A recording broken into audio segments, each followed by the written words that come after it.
మా అందరికి ఇప్పటిదాకా తెలిసింది ఏంటంటే గోడలు పగలగొట్టడాలు, మొత్తం అటు ఇటు పెట్టేయడాలే తెలుసు మాకు వాస్తు అంటే. అందుకే మా వాళ్ళు భయపడతారు వాస్తు అనగానే. రైట్. సో మీ స్పెషాలిటీ ఏంటి? నా స్పెషాలిటీ సైంటిఫిక్ వాస్తు అండి. రైట్. సైంటిఫిక్ వాస్తు అంటే చాలా అక్యురేట్గా, రిజల్ట్ ఓరియంటెడ్. అంటే సపోజ్ ఎవరైనా వాస్తు చేసామనుకోండి, అవును. మీకు మంచి జరిగితే అది నామాత్యం, Yes. అవ్వకపోతే మీ కర్మ. కర్మ. ఆ థియరీ కాకుండా రైట్. ఏదైనా రెమెడీస్ ఇచ్చేయంటే 100% అది అయి తీరుతుంది. Okay because it is scientific, it is accurate and result driven. Madam, నాకున్న భయం ఏంటంటే, మాకు అందరికి ఉన్న భయం ఏంటంటే, ఫస్ట్ ఇలాగే చెప్తారు, మేమేం కూలగొట్టమంటారు. ఒక విజిట్ కి రండి అనగానే ఇంటికి వచ్చి ఈ గోడ ఇక్కడ ఎందుకు లేపేయండి అలా అని చెప్పి మళ్ళీ తడిసి మోపడి చేసి బిల్ అంతా వాచిపోయేలా చేస్తారు. అది మా భయం. సో అందుకే వాస్తు వాళ్ళంటే మాకు చాలా భయం.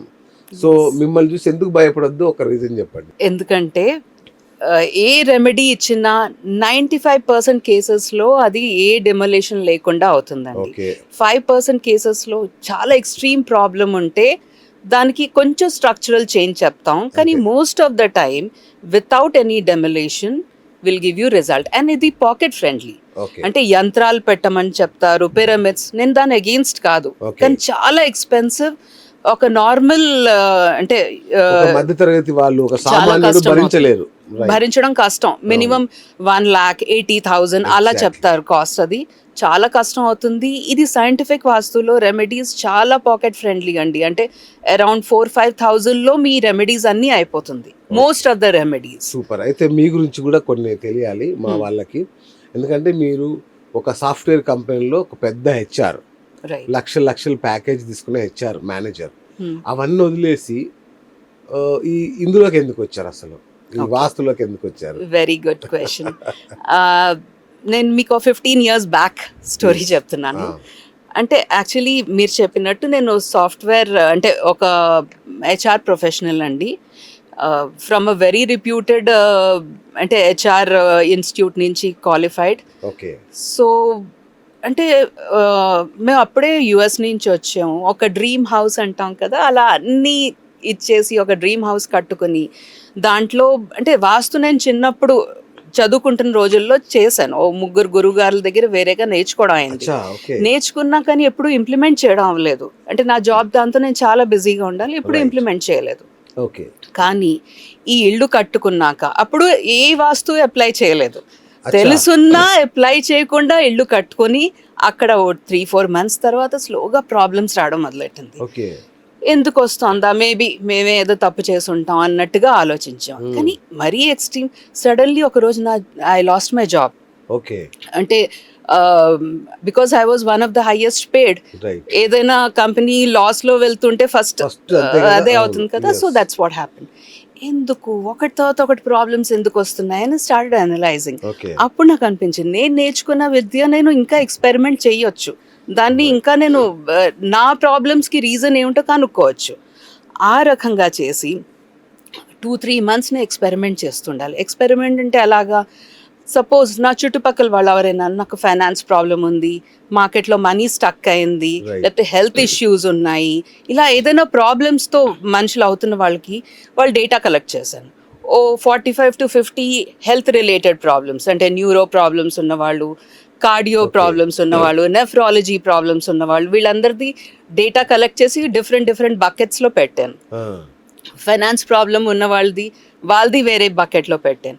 సో దాని తర్వాత వాళ్ళందరు లేఅవుట్స్ అనలైజ్ చేశాను. సపోజ్ ఫైనాన్స్ ప్రాబ్లం ఉందన్నారు అనుకోండి, ఇంటి లేఅవుట్ రైట్. సపోజ్ 50 మందిది నేను డేటా కలెక్ట్ చేశాను. దాంట్లో 45 మంది అట్లీస్ట్ సేమ్ కామనాలిటీ వాళ్ళ లేఅవుట్లో ఉంటే that can be the reason for the problem. అది scientifically we can think. So అలాగ ప్రాబ్లమ్స్ ఐడెంటిఫై చేసి నా సైంటిఫిక్ పద్ధతి ప్రకారంగా దాన్ని ఏది చేస్తే ఆ ప్రాబ్లం సాల్వ్ అవుతుందో అది ఎక్స్పెరిమెంట్ చేశాను. సక్సెస్ రావడం మొదలెట్టింది, వాళ్ళకి సక్సెస్ రావడం మొదలెట్టింది. స్లోగా నా ఇంటి ప్రాబ్లమ్ సాల్వ్ చేసుకోవడం వల్ల నాకు విత్ ఇన్ 3 to 4 months పోయిన జాబ్ కంటే అట్లీస్ట్ 40% ఇంక్రిమెంట్తో నాకు ఇంకో జాబ్ వచ్చింది. సో నాకు నేను చేసిన ఎక్స్పెరిమెంట్స్ కి, నేను చేస్తున్న ట్రయల్స్ కి నాకు కాన్ఫిడెన్స్ రావడం మొదలైంది. మీ ఇంట్లో ఎలాంటి పగుల్లో కొట్టడాలు అలాంటివి ఏమీ చేయలేదు. మీరు చేశారు. చేయకుండా నేను అంటే ఫర్దర్ మీకు చెప్తాను అలాంటివి చేస్తే ఏ ప్రాబ్లమ్ సాల్వ్ అవుతుందో. ఓకే. సో అవన్నీ ఎక్స్పెరిమెంట్స్ తోటి ఇంకా చేసిన వాళ్ళకి వాళ్ళని ఫీడ్బ్యాక్ అడిగితే వాళ్ళన్నారు కాదు మేడం ఇవన్నీ మాకు బాగా అవుతోంది, మీరు ఏం చేశారో తెలియదు కానీ చాలా బాగుంది, ఇంకేదైనా రెమెడీస్ చెప్పండి, మాకు ఇంకో ప్రాబ్లమ్స్ ఉన్నాయి. అలాగా ఒక్కొక్కరిది ప్రాబ్లమ్ సాల్వ్ చేస్తుంటే నా మీద కాన్ఫిడెన్స్ రావడం మొదలెట్టింది. ఓకే. సో ఇది కంటిన్యూ అయింది నా జాబ్తో ప్రకారంగా. మళ్ళీ అనిపించింది కొన్ని ఏళ్ల తర్వాత ఇంత నాకు సక్సెస్ వస్తుంది కదా, మరి వై నాట్ అంటే వాస్తులోనే కంప్లీట్గా మూవ్ అవ్వడం. అది జాబ్ కంటే నాకు ఇది ఇంకా ఇంట్రెస్టింగ్ అనిపించింది. జాబ్ లో ఎంప్లాయీ ఇష్యూస్ ఎలా సాల్వ్ చేయడం ఇంపార్టెంట్, దానికంటే ఇక్కడైతే ప్రతి వాళ్ళ ఇష్యూస్ సాల్వ్ చేయగలను. సో ఆ ఉద్దేశంతో జాబ్ పాజ్ చేసి I completely came in to 5 లక్షల ఉద్యోగం వదిలేసుకున్నారు. రైట్. ఈవెన్ మా ఫ్యామిలీ మెంబర్స్ చాలా అపోజ్ చేశారు, ఎంత కాన్స్టెంట్ ఇన్కమ్ వస్తున్న ఇది వదిలేసి వాస్తులో వెళ్తున్నావు, ఇంకా అంటే మనీ సరిగ్గా అంటే ఒక కాన్ఫిడెన్స్ పోవడం అవుతుందేమో, మనీ సరిగ్గా రాకపోతే నీ మీద నీకు కాన్ఫిడెన్స్ పోతుందేమో అన్నట్టుగా మాట్లాడారు. నేను ఒక్కటే చెప్పానండి, నేను ఇంకోటి ఫైనాన్స్ ఇంప్రూవ్ చేయగలిసినప్పుడు నా ఫైనాన్స్నే ఇంప్రూవ్ చేసుకోగలను కదా. ఫైనాన్సే కాదు, నాకు ఇంకే హెల్త్ రిలేటెడ్ ప్రాబ్లమ్స్ అయినా ఏదైనా నాది నేను సాల్వ్ చేసుకోగలను. అందుకోసం ఈ విద్య మీద నాకు చాలా కాన్ఫిడెన్స్ ఉందని. అంటే మేడం మీరు చెప్పిన దాన్ని బట్టి మనకు వచ్చే ప్రతి ఆర్థిక సమస్య కావచ్చు, మానసిక, శారీరక, సామాజిక ఏ సమస్య అయినా ఇంటి వాస్తు మీద డిపెండ్ అయి ఉంటుందా? అవునండి, 100%. చాలా మందికి తెలీదు ఏంటంటే వాళ్ళు సఫర్ అవుతున్న ప్రాబ్లమ్స్ అన్ని వాళ్ళ ఆఫీస్ అయినా వాళ్ళ ఇంటిదైనా ఇంబ్యాలెన్స్ ఆఫ్ ఎనర్జీస్ వల్ల అవుతోందని. మనం ఎనర్జీస్ ని బ్యాలెన్స్ చేసుకుంటే అన్ని రకాల ప్రాబ్లమ్స్ సాల్వ్ అవుతాయి. పంచతత్వాల గురించి తెలుసు కదా, 5 బేసిక్ ఎనర్జీస్ ఏంటి? Water energy, fire energy, air, earth, space కదా. ఈ 5 ఎనర్జీస్ ని మనం బ్యాలెన్స్ చేసుకుంటే మనం ఏది కోరుకుంటే అది అవుతుంది. ఎలాగా? North is a direction for water energy. North మనకి ఆపర్చునిటీస్ ఇస్తుంది లైఫ్ లో. సపోజ్ నేను ఒక బిజినెస్ పర్సన్, నాకు క్లయింట్స్ కావాలి, ఆ క్లయింట్స్ అంటే నాకు లీడ్స్ కావాలి. ఫస్ట్ ఆ లీడ్స్ క్లయింట్స్ లో కన్వర్ట్ అవ్వాలి, ఆ క్లయింట్స్ సరిగ్గా టైంకి పే చేయాలి. ఇది బేసిక్ రిక్వైర్మెంట్ ఏదైనా బిజినెస్ పర్సన్ ది, రైట్?